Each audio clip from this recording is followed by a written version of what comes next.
Hi friends, welcome back to my channel. ಹೇಗಿದ್ದೀರಾ ಎಲ್ಲರೂ?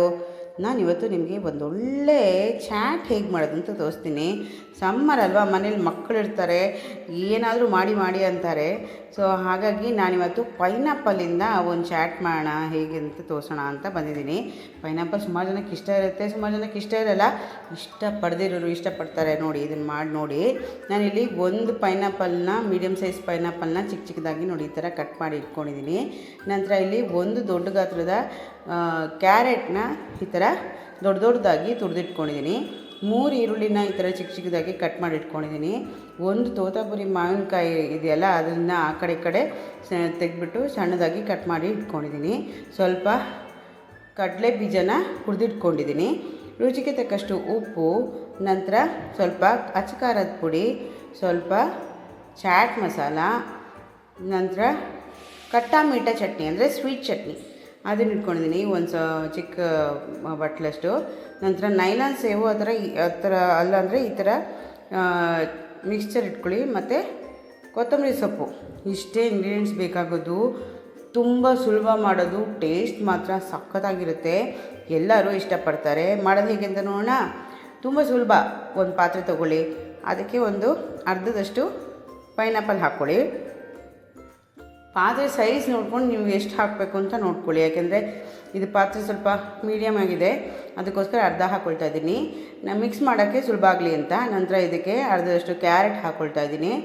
ನಂತರ ಮಾವಿನಕಾಯಿ ಹಾಕ್ಕೊಳ್ತಾ ಇದ್ದೀನಿ. ನಾನು ಇದಕ್ಕೆ ಟೊಮೆಟೊ ಬಳಸ್ತಾ ಇಲ್ಲ, ಯಾಕೆಂದರೆ ಮಾವಿನಕಾಯಿ ಹುಳಿ ಮತ್ತು ಪೈನಾಪಲ್ ಕೂಡ ಸ್ವಲ್ಪ ಹುಳಿ ಇರುತ್ತೆ, ಅದಕ್ಕೋಸ್ಕರ ನಾನು ಟೊಮೆಟೊ ಬಳಸ್ತಾ ಇಲ್ಲ. ಇಷ್ಟಪಡೋರು ನೀವು ಬಳಸ್ಕೋಬೋದು, ಹಾಕದಿದ್ರೂ ನಡೆಯುತ್ತೆ, ನೋ ಪ್ರಾಬ್ಲಮ್. ನಂತರ ಇದಕ್ಕೆ ಈರುಳ್ಳಿ ಹಾಕಿಬಿಟ್ಟು, ನಂತರ ಇದಕ್ಕೆ ನಾವು ಹುರಿದಿಟ್ಟಿರೋಂಥ ಕಡಲೆಕಾಯಿ ಬೀಜ ಇದೆಯಲ್ಲ, ಕಡಲೆಕಾಯಿ ಬೀಜನ ಮಾತ್ರ ನಾನು ಸ್ವಲ್ಪ ಎಣ್ಣೆಯಲ್ಲಿ ಹುರಿದಿದ್ದೀನಿ, ಚೆನ್ನಾಗಿ ಕೆಂಪಗಾಗೋ ಥರ ಹುರಿದಿರೋದನ್ನು. ನಂತರ ಇದನ್ನು ಹಾಕ್ಕೊಂಡು ಚೆನ್ನಾಗಿ ಈ ಥರ ಚೆನ್ನಾಗಿ ಮಿಕ್ಸ್ ಮಾಡ್ಕೋಬೇಕು, ಒಂದಕ್ಕೊಂದು ಹೊಂದ್ಕೋಬೇಕು. ಇದಾದಮೇಲೆ ಒಂದು ಸತಿ ಮಿಕ್ಸ್ ಮಾಡಿ ಆದಮೇಲೆ ನಂತರ ಇದಕ್ಕೆ ಅಚ್ಚ ಪುಡಿ. ನಾನು ಖಾರಕ್ಕೆ ಅಚ್ಚ ಖಾರದ ಪುಡಿ ಮಾತ್ರನೇ ಬಳಸ್ತಾ ಇರೋದು. ನೀವು ನಿಮ್ಮ ಖಾರ ಎಷ್ಟು ಬೇಕು ಅದರ ಅನುಗುಣವಾಗಿ ನೀವು ಖಾರ ಸೇರಿಸ್ಕೊಳ್ಳಿ. ನಂತರ ರುಚಿಗೆ ತಕ್ಕಷ್ಟು ಉಪ್ಪು, ನಂತರ ಸ್ವಲ್ಪ ಚಾಟ್ ಮಸಾಲ. ಚಾಟ್ ಅಂದಮೇಲೆ ಚಾಟ್ ಮಸಾಲ ಇರಬೇಕಲ್ಲ, ಸೊ ಅದಕ್ಕೋಸ್ಕರ ಚಾಟ್ ಮಸಾಲ ಒಂದು ಅರ್ಧ ಟೀ ಸ್ಪೂನಷ್ಟು. ನಂತರ ಇದಕ್ಕೆ ಮೀಠಾ ಚಟ್ನಿ ಅಂದರೆ ಸ್ವೀಟ್ ಚಟ್ನಿ ಅಂತ ಏನೇನು ಹೇಳ್ತಾರಲ್ಲ ಅದನ್ನು ಹಾಕ್ಕೊಳ್ಬೇಕು. ನಾನು sweet chutney recipe last week ಹಾಕಿದ್ದೆ, ನಿಮಗೆ ಬೇಕಂದರೆ ಡಿಸ್ಕ್ರಿಪ್ಷನಲ್ಲಿ ನಾನು ಹಾಕ್ತೀನಿ, ಓಕೆನಾ? ತುಂಬ ಈಸಿಯಾಗಿ ಮನೆಯಲ್ಲೇ ನೀವು ಮಾಡ್ಕೋಬೋದು. ಇವಾಗ ನಾವು ಹಾಕಿರೋ ಇಂಗ್ರೀಡಿಯೆಂಟ್ಸ್ ಎಲ್ಲ ಹಾಕಾದ್ಮೇಲೆ ಈ ಥರ ಚೆನ್ನಾಗಿ ಒಂದಕ್ಕೊಂದು ಬೈಂಡ್ ಆಗೋ ಥರ ಚೆನ್ನಾಗಿ ಮಿಕ್ಸ್ ಮಾಡ್ಕೋಬೇಕು. ಸ್ವೀಟ್ ಚಟ್ನಿ ನಿಮ್ಗೆ ಎಷ್ಟು ನೀವು ಇಷ್ಟಪಡ್ತೀರೋ ಅಷ್ಟೇ ಹಾಕ್ಕೋಬೋದು, ಅದಕ್ಕೇನು ಕಂಪಲ್ಷನ್ ಏನಿಲ್ಲ, ಇಷ್ಟೇ ಹಾಕಬೇಕು ಅಂತೇನಿಲ್ಲ, ಓಕೆನಾ? ಯಾವುದೇ ಆಗಲಿ ಜಾಸ್ತಿ ಹೆಚ್ಚು ಕಮ್ಮಿ ಮಾಡ್ಕೋಬೋದು. ಉಪ್ಪು ಮಾತ್ರ ನೋಡ್ಕೊಂಡು ಹಾಕ್ಕೊಳ್ಳಿ, ಓಕೆ? ನಂತರ ಇದಕ್ಕೆ ಸ್ವಲ್ಪ ಕೊತ್ತಂಬರಿ ಸೊಪ್ಪು ಹಾಕ್ಕೊಂಡ್ರೆ ರುಚಿಯಾಗಿರೋವಂಥ ಪೈನಾಪಲ್ ಚಾಟ್ ರೆಡಿ. ನಾನು ನಿಜ ಹೇಳ್ತೀನಿ, ಈಗ ಸಮ್ಮರ್ ಅಲ್ವಾ, ಸಮ್ಮರಲ್ಲಿ ಪೈನಾಪಲ್ ಕೂಡ ತುಂಬ ಚೆನ್ನಾಗಿ ಬರ್ತದೆ ಮಾರ್ಕೆಟಲ್ಲಿ. ನೀವು ಒಂದು ಸತಿ ತೊಗೊಂಬಂದ್ಬಿಟ್ಟು ಈ ಥರ ಚಾಟ್ ಮಾಡಿ ನೋಡಿ, ಮನೇಲಿ ಎಲ್ಲರೂ ಇಷ್ಟಪಡ್ತಾರೆ.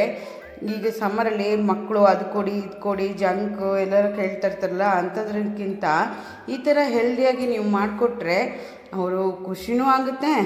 ಆಮೇಲಿಂದ ಸ್ಕೂಲ್ ಮುಗಿದಾದ್ಮೇಲೆ ನಿಮ್ಮನ್ನ ಹೊಗಳ್ತಾರೆ, ಓಕೆನಾ? ಈ ಥರ ಡಿಶಸ್ ಏನು ಗೊತ್ತಾ, ಕಿಟಿ ಪಾರ್ಟಿಗೆ ಕೂಡ ಚೆನ್ನಾಗಿರುತ್ತೆ. ನೀವು ಕಿಟಿ ಪಾರ್ಟಿಗೆ ಕೂಡ ಈ ಥರ ಡಿಶ್ಗಳನ್ನ ಮಾಡಿಬಿಟ್ಟು ಸರ್ವ್ ಮಾಡ್ಬೋದು. ನಿಮ್ಮ ಫ್ರೆಂಡ್ಸ್ ಎಲ್ಲ ನಿಮ್ಮನ್ನ ಹೊಗಳ್ತಾರೆ. ಸೊ ಹಾಗಾಗಿ ಟ್ರೈ ಮಾಡ್ತೀರಲ್ಲ, ತುಂಬ ಸುಲಭ ಮಾಡೋದಿದು. ನೀವು ಕೂಡ ಟ್ರೈ ಮಾಡಿಬಿಟ್ಟು ಹೇಗಿತ್ತಂತ ನನಗೆ ಕಮೆಂಟ್ ಬಾಕ್ಸಲ್ಲಿ ತಿಳಿಸಿ, ಓಕೆನಾ? ಇನ್ನು ಯಾರೆಲ್ಲ ನನ್ನ ಚಾನಲ್ನ ಸಬ್ಸ್ಕ್ರೈಬ್ ಮಾಡಿಲ್ಲ, ಖಂಡಿತ ಸಬ್ಸ್ಕ್ರೈಬ್ ಮಾಡಿ, ಈ ರೆಸಿಪಿನ ಲೈಕ್ ಮಾಡಿ, ನಿಮ್ಮ ಫ್ಯಾಮಿಲಿ ಮತ್ತು ಫ್ರೆಂಡ್ಸ್ಗೂ ಕೂಡ ಶೇರ್ ಮಾಡಿ. ನೀವು ಒಂದು ಸತಿ ಟ್ರೈ ಮಾಡಿಬಿಟ್ಟು ನಿಮ್ಮ ಫ್ಯಾಮಿಲಿ ಫ್ರೆಂಡ್ಸ್ಗೂ ಕೂಡ ಶೇರ್ ಮಾಡಿ, ಈ ಥರ ಮಾಡಿ ಅಂತ, ತುಂಬ ಸುಲಭ ಅಂತ, ಓಕೆ? ಸರಿ, ಹಾಗಿದ್ರೆ ಮತ್ತೆ ಇನ್ನೊಂದು ಹೊಸ ರೆಸಿಪಿ ಜೊತೆ ಮತ್ತೆ ಸಿಗ್ತೀನಿ. Until then take care, bye, see you, thank you.